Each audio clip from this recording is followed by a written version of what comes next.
Hola a todos, gente de YouTube, bienvenidos a este nuevo tutorial y hoy veremos unidades de medida. Aprenderemos en qué consiste, qué miden y la equivalencia entre cada una de ellas. Aquí mostraré una imagen de ejemplo.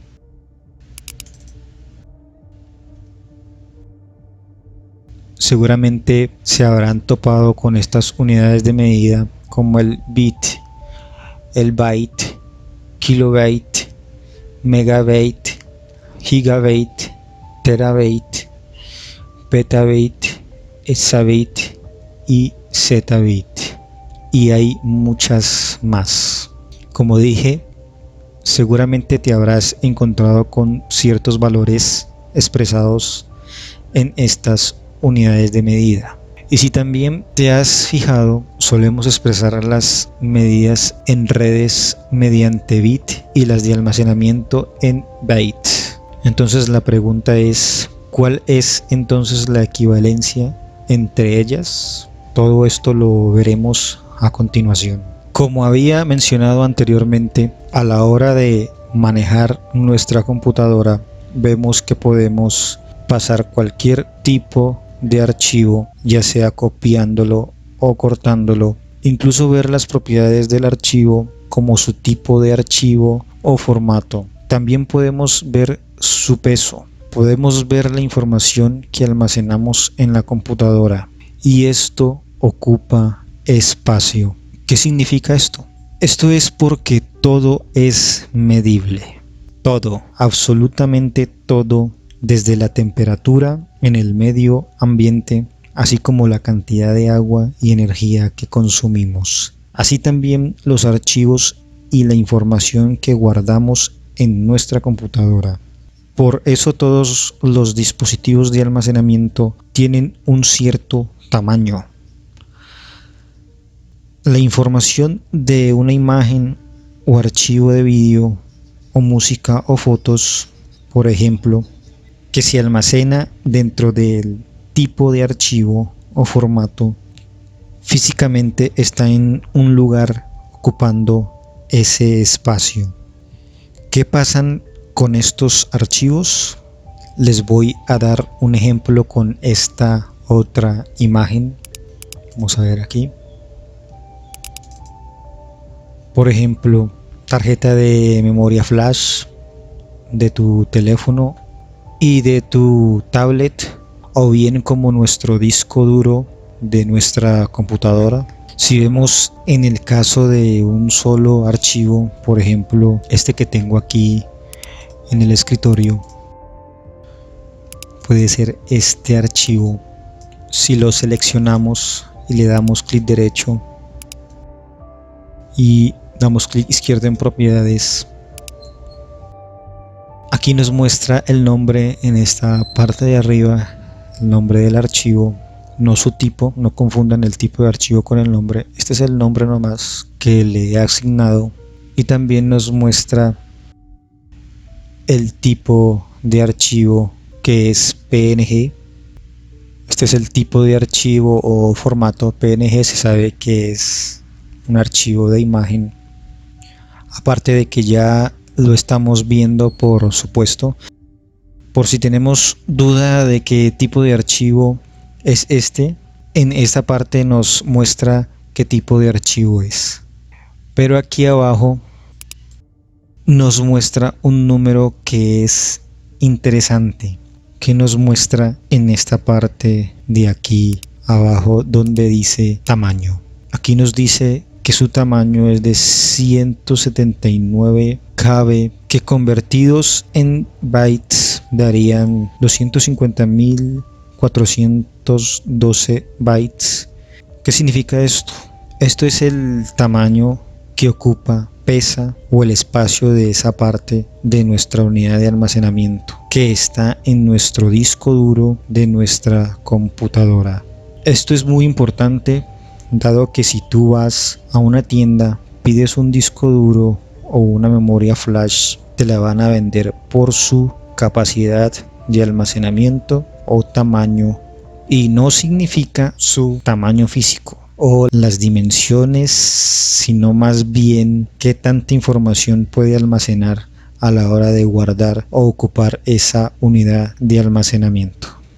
Entonces esto tenerlo muy en cuenta. Y aquí vemos en esta parte de acá abajo el tamaño en disco. Como observamos, aquí nos muestra el tamaño del archivo. Ese es solo el tamaño del archivo, el tamaño real del archivo, no más.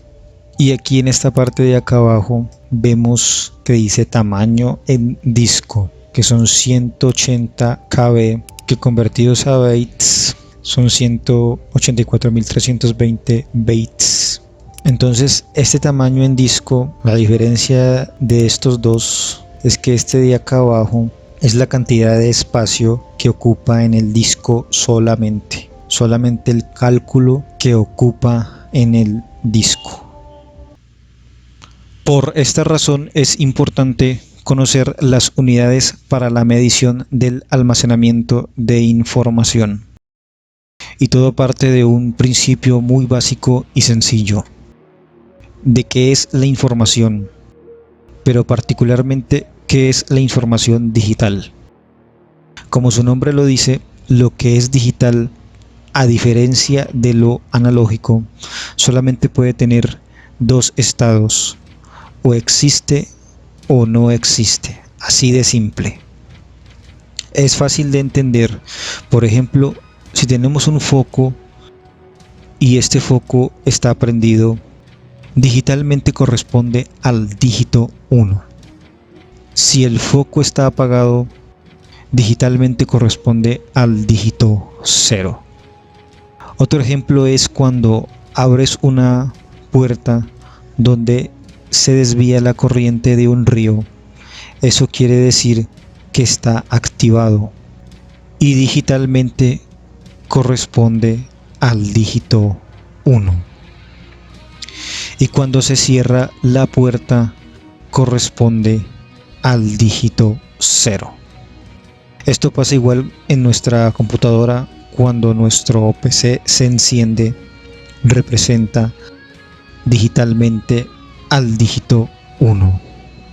Y cuando se apaga la PC, digitalmente corresponde al dígito 0.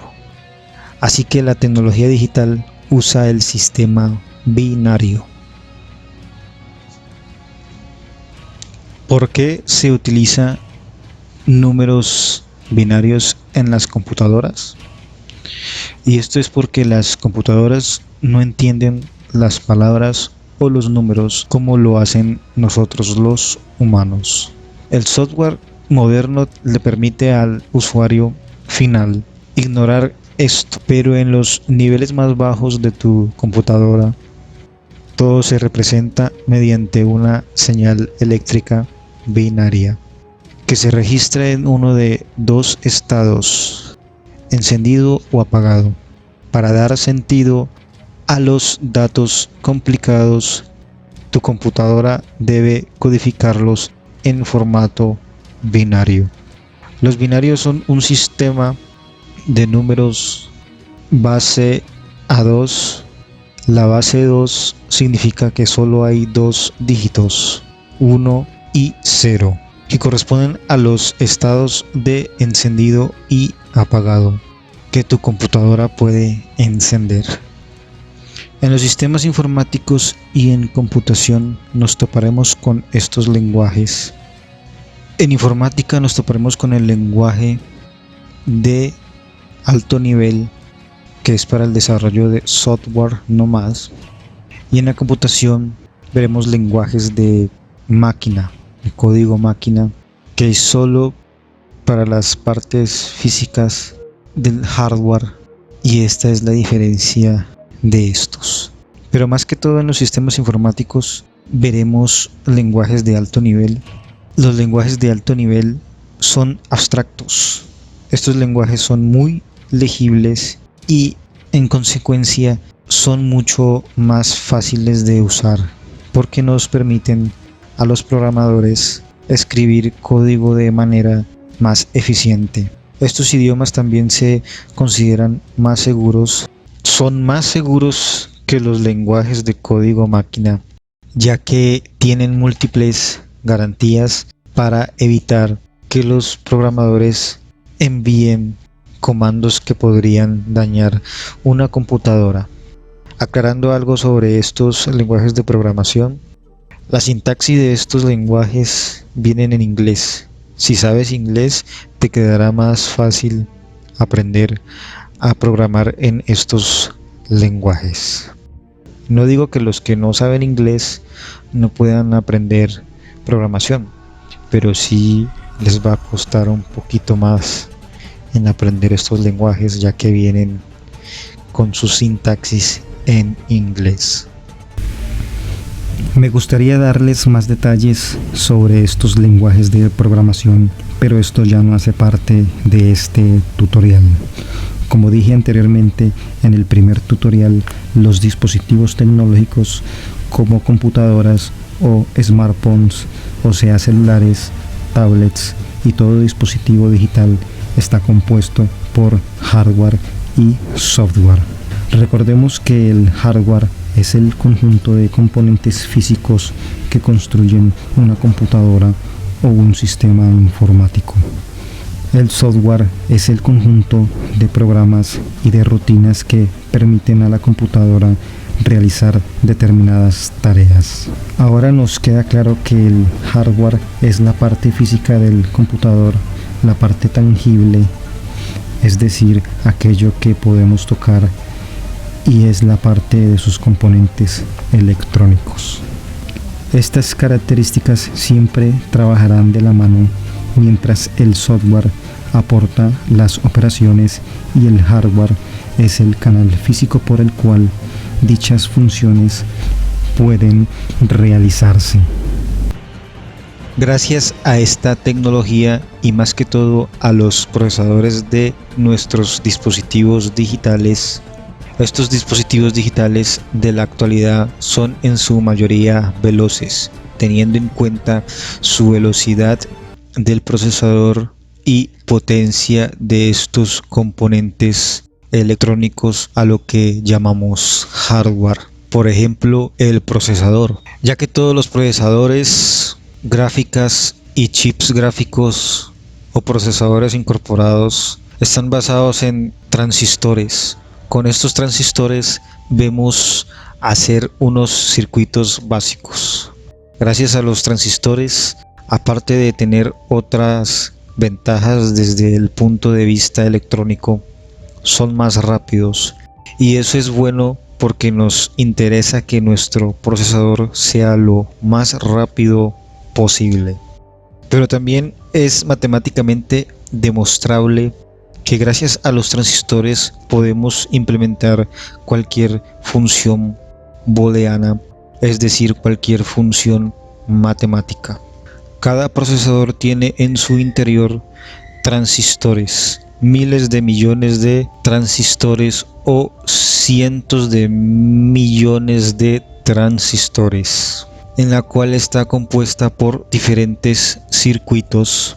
Cada circuito es del tamaño menor de una célula de nuestro cuerpo. Incluso se dice que las células de nuestro cuerpo, comparándolas con cada transistor que se encuentra en el procesador, como en la computación cuántica, hay transistores del tamaño de un átomo. Aunque no sean muy estables, así se componen estos circuitos diminutos, que solo con microscopio podríamos verlos, donde tenemos transistores o puertas lógicas. Podríamos hablar más a fondo sobre este tema, pero ya esto hace parte de otro tutorial y se basa más a la electrónica, así que ya se sale del tema de este tutorial. Y listo, aquí claro todo esto. Ahora sí seguimos con el tema de este tutorial. Seguimos con las unidades de medida. Como decía anteriormente, las computadoras no entienden el lenguaje humano. Como decía anteriormente, el encendido y el apagado, como vimos en el ejemplo de la bombilla encendida y apagada, estos son los dos estados, encendido y apagado, de la información básica. Y eso se le identifica como la unidad mínima, la más pequeña que puede haber de la información. ¿Existe o no existe? Si no existe es un 0, si existe es un 1. A eso se le llama bit. Pero los bits son difíciles de usar solitos, desagregados, un bit por aquí, otro bit por allá. Eso es difícil de controlar. Vamos a compararlo con el lenguaje humano. No digo que sean iguales, tengan eso en cuenta. La mejor manera de entender el almacenamiento de información, los bits se agrupan. Para nosotros los humanos es difícil decir A o B o C. No estamos dando ideas completas con eso. Lo que tenemos que hacer es agruparlos, y nuestros idiomas lo que hacen es agruparlos en palabras. Y nuestro idioma lo que hacen, un equivalente para el caso de la información digital, es el concepto de bytes. Un byte, a diferencia del bit, es una agrupación. El bit es una unidad sencilla, simple, o es 0 o 1. No acepta otros valores que no sean máximo 1. En el caso de la información, como se guarda dentro de la computadora, el bit significa un circuito encendido o un circuito apagado. El byte son 8 de esos bits. ¿Por qué 8? Porque durante mucho tiempo se utilizaron 7, se utilizaron a veces 64 o en otras ocasiones 5, etc. Pero se estandarizó de alguna forma la longitud del byte a 8 bytes, porque existen entonces 256 posibles combinaciones de información por medio de 8 bytes, que significa precisamente la cantidad de potencias de dos dígitos, el 0 y el 1, que se pueden combinar de diversas formas dentro de 8 posiciones. Eso es lo que nos permite es dar una equivalencia a los caracteres que usamos los humanos, más en el ámbito occidental. Con la información digital que puede manejar la computadora, entonces con 8 bytes, esto es con un bit, se puede describir tanto la A mayúscula como la A minúscula, la B mayúscula y la B minúscula, y así sucesivamente. Cualquier número y una gran cantidad de símbolos como el guión, espacio, el punto, la coma, el punto y la coma, dos puntos, todo eso vas a poder describir con tan solo 8 bytes. Esto, a cada uno de sus caracteres le corresponden un byte, o mejor dicho, para que se entienda mejor, puede entender que un byte equivale a un carácter humano, y eso nos ayuda a llegar a las siguientes unidades de medida.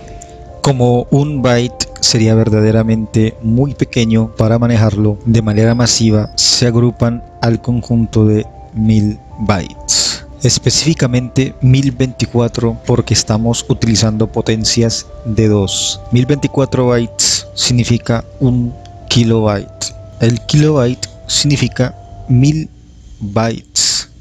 1000 bytes más o menos equivale, por ejemplo, a alguna cuartilla o promedio de texto simple sin imágenes. Más o menos son como 1000 caracteres una cuartilla. Más o menos eso equivale. Tenemos otra unidad de medida. Un ejemplo es 1000 de esos kilobytes, o 1024 mejor dicho de ellos.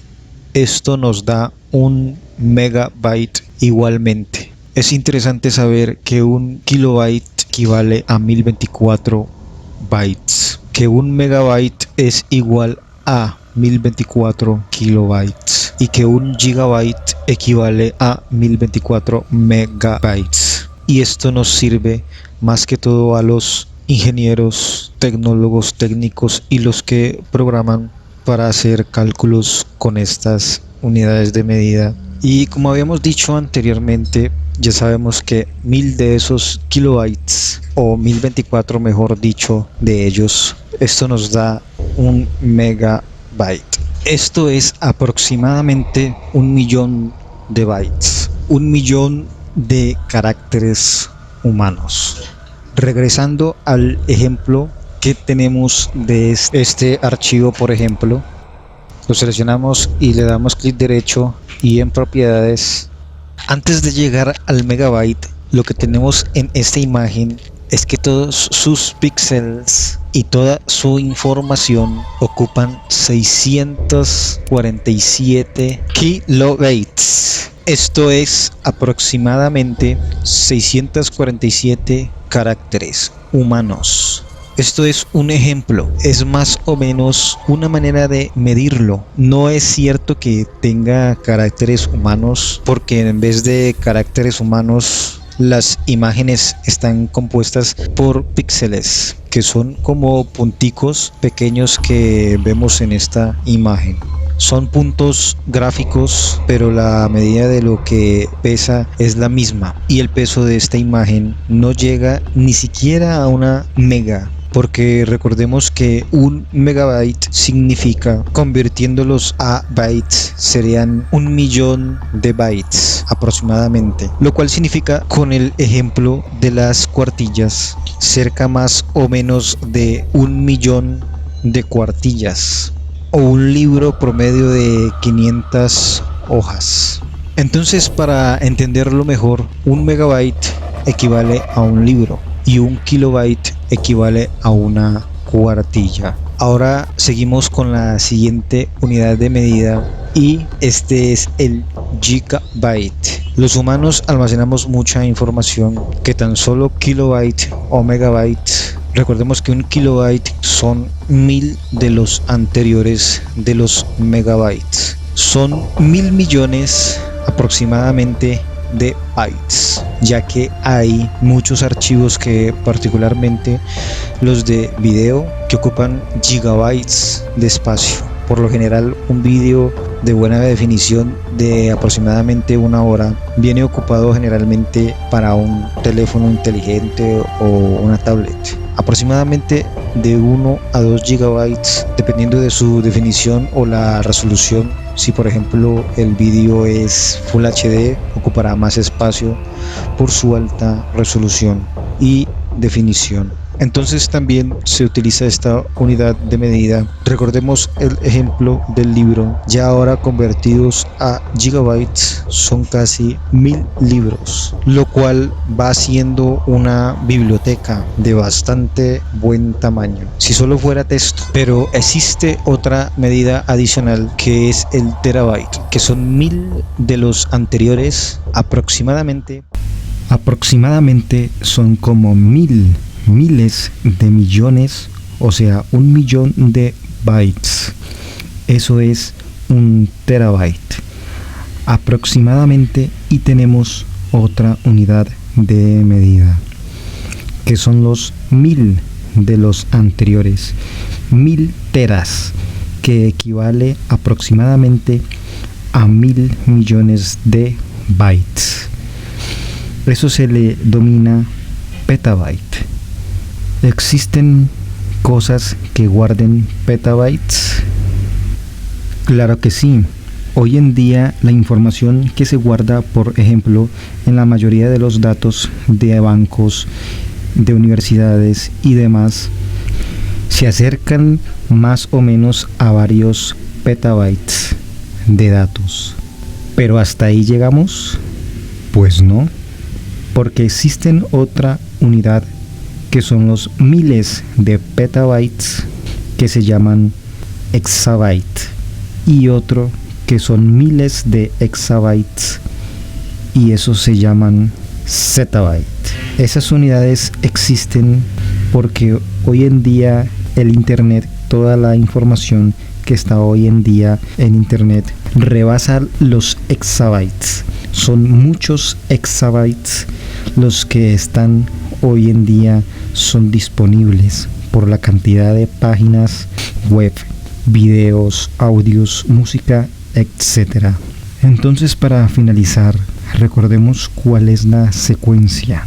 Bit es la unidad mínima de información, es un 0 o un 1, que se agrupan en 8 para hacer un byte, que equivale a un carácter humano. Y después tenemos el kilobyte, que son aproximadamente 1000 bytes, equivalente a una cuartilla. El megabyte, que son 1.000.000 de los anteriores, que equivale a un libro. El gigabyte, que equivale a una biblioteca de 1000 libros, porque son 1000 megas. El terabyte, que son 1000 gigas, y eso equivale a 1.000.000 de libros. El petabyte, que son casi 1000 millones de libros, y son 1000 de los teras. El exabyte, que son 1000 de los petas. El zettabyte, que son 1000 exabytes. Esa es la secuencia completa.